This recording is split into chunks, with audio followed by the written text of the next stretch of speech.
Olá, minha gente! Bom dia, boa tarde, boa noite. Meu nome é Débora Amaral e hoje nós vamos falar sobre o Quilombo dos Palmares. Quando a gente fala aí sobre o Quilombo, é fundamental fazer uma relação direta com a escravidão. Porque quando os portugueses chegaram no território brasileiro, eles escravizaram os índios. Contudo, certo tempo depois, eles começaram a trazer negros da África, sobretudo da Angola, para que fossem escravizados também. E isso por conta do próprio imaginário coletivo que se tinha ali acerca da figura indígena, que pode ser visto na Carta de Pero Vaz, quando ele fala que esses índios são tão inocentes e que por isso as índias andam com suas vergonhas expostas. Isso também se deve porque os índios eles habitavam o território brasileiro há muito tempo, então eles conheceriam ali as rotas de fuga. E um terceiro ponto são as próprias missões jesuíticas, porque os padres começaram a catequizar os índios e não queriam mais que eles fossem escravizados. Então, crianças fazendo barulho. Então, os portugueses começaram a ir lá na África e pegaram muitas vezes príncipes, princesas, pessoas com seus próprios ofícios, colocaram em embarcações insalubres e trouxeram para o Brasil. Essa passagem é chamada de tráfico negreiro. Quando essas pessoas chegavam no Brasil, elas eram coisificadas. Passavam a ser utilizadas como meros instrumentos nos engenhos de cana. Obviamente, quem está diante dessa situação não vai aceitar. E aí, como figura de resistência, é que surgem os quilombos. Os quilombos são uma tentativa de manter viva a fé, a lei, o rei, os costumes dessa população. Inclusive, nos quilombos, eles faziam a sua própria alimentação. Então, eles cultivavam ali milho, feijão, eram terras férteis que eram ocupadas pelos quilombos, na maioria dos casos, obviamente. Então, esses quilombos eles surgem aqui no território mais ou menos no início do século XVII, entre 1602 ali e 1608. A gente diz isso porque a primeira expedição para acabar com o quilombo, ela ocorre nesse mesmo período, que foi a expedição de Botelho. Bom, o quilombo que ficou mais conhecido foi o quilombo que é aqui em Alagoas, o Quilombo dos Palmares. Ele está localizado lá em União, na Serra da Barriga, e ele foi crescendo e teve seu ápice populacional em 1630. Ele chegou a ter 20 mil habitantes. Mas o que era que estava acontecendo em 1630? Em 1630, o território brasileiro ele foi invadido pelos holandeses. Os holandeses eles se instalaram lá em Pernambuco. Então, os senhores de engenho e os governantes, nesse momento, estavam juntando forças para retirar os holandeses do território. Isso fez com que abrisse uma certa brecha para a fuga de escravos. Então, nesse momento, mais escravos conseguiram fugir e foram para os quilombos. Mas, certo tempo depois, os próprios holandeses começaram a fazer expedições para acabar com os quilombos. Então, os holandeses iam lá, queimavam as plantações, mas os quilombolas já tinham fugido nesse momento. Inclusive, isso é um ponto a se observar. A tática, na maioria dos casos, nas comunidades quilombolas, era essa. Quando o invasor chegava para queimar e para destruir, eles já tinham fugido. E continuou isso até que em 1654 os holandeses eles são expulsos do território brasileiro, mas as expedições de outras pessoas continuam sendo feitas para acabar com os quilombos. Nesse momento, o Quilombo dos Palmares ele tem um rei que se chama Gangazumba. Gangazumba ele vai resistir a várias expedições. Mas tem uma expedição aí a se destacar, que é uma expedição que ocorre em 1675, que é de Manuel Lopes. Porque nessa expedição de Manuel Lopes, a perna de um dos guerreiros mais habilidosos que morava no Quilombo dos Palmares foi ferida, que foi a perna de Zumbi. O Gangazumba, que era o rei, vendo essa situação, quando chega ali mais ou menos em 1678, resolve fazer um acordo de paz com o governador de Pernambuco. E aí, quando ele vai fazer esse acordo de paz, fica estipulado que quem nasceu no quilombo é livre e quem fugiu para o quilombo ainda é escravo. E aí, quando ele faz esse acordo de paz e volta para o quilombo, os próprios vão envenenar ele.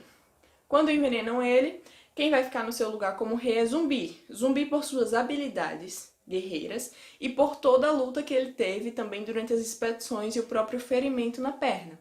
Então Zumbi fica como um novo rei do Quilombo dos Palmares.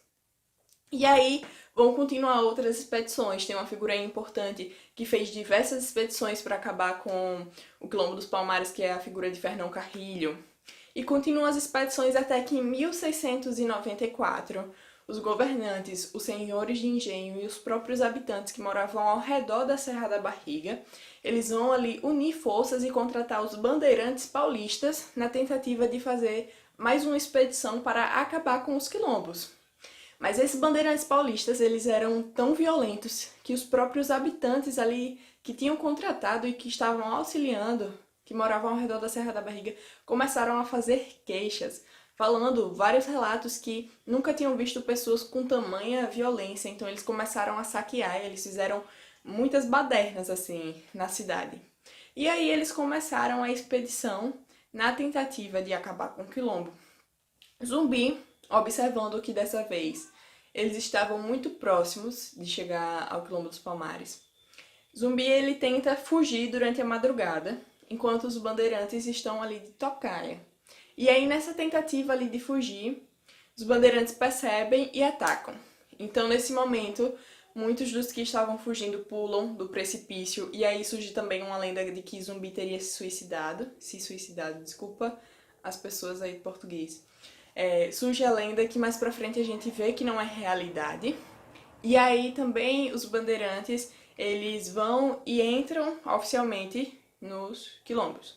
Quando é no outro dia, as mulheres e os filhos dos quilombos, eles vão ficar sitiados pelos bandeirantes e por outras pessoas que faziam parte dessa expedição por cerca aí de 22 dias. E aí também tem a questão de que muitas dessas pessoas foram enviadas para outros estados, porque veja, se você já foi meio escravo e você conseguiu fugir e esteve por muito tempo em um quilombo, você tem um ideal de liberdade na sua cabeça. E esse ideal de liberdade vai fazer com que o meu escravo Oliver também tenha. Então, por esse medo, muitos dos escravos que estavam aqui nos quilombos dos Palmares, eles foram mandados para outros pontos. Não permaneceram aqui, que na época era junto com Pernambuco, certo? Ok. E aí acabou a história do quilombo mais conhecido, que foi o Quilombo dos Palmares. Contudo, o Zumbi ainda fica vivo ali até 1695, no dia 20 de novembro, onde ele é pego, sua cabeça é entregue, ao governador e exposta ali em praça pública, e o dia 20 de novembro que fica aí conhecido como o Dia da Consciência Negra. Agora, nós temos fatos a serem postulados aí. Deixa eu falar essa frase de novo. Agora, nós temos fatos a falar sobre isso e fatos que não são tão felizes de se falar. Por quê? Acabou o Quilombo dos Palmares, mas ainda existem várias comunidades quilombolas. Só aqui no estado de Alagoas são aproximadamente 7.000 famílias. São em torno de 68 comunidades quilombolas espalhadas em todo o território alagoano. Contudo, apenas uma em cada 10 delas são registradas, e a maioria não tem posse de suas próprias terras. Próprias sim, porque é um direito que ele é assegurado aí pela Constituição. Então a maioria aí vive ameaçada pelos grandes latifundiários ou precisando pagar a teçã de tudo aquilo que é produzido. E aí você se pergunta, mas por que eles não querem ir morar em outros locais? Porque ali, minha gente, existe a própria cultura, o próprio modo de vida deles. É um direito deles verem assim. E um outro ponto é a própria marginalização social que esse grupo sofreria caso viesse morar em outros locais. Um ponto importante aqui a ser destacado é a historiadora Beatriz Nascimento, que ela faz essa comparação aí entre a população que vivia nos quilombos e esse futuro aí dessa população quando ela vai viver nas favelas. E aí a gente comprova aí um outro ponto também, que são as questões das raízes históricas de um racismo, e um racismo esse que é estrutural, que a gente não pode separar da parte econômica e de nada. É um racismo que está na sociedade, mas que pode sim mudar, a partir de ações afirmativas, a partir do reconhecimento dessas terras quilombolas, a partir do negro em um local não só de visibilidade, mas também de um local aí de poder. Enfim, espero que vocês tenham entendido essa questão do Quilombo dos Palmares e esses fatos que ocorrem na sociedade até hoje.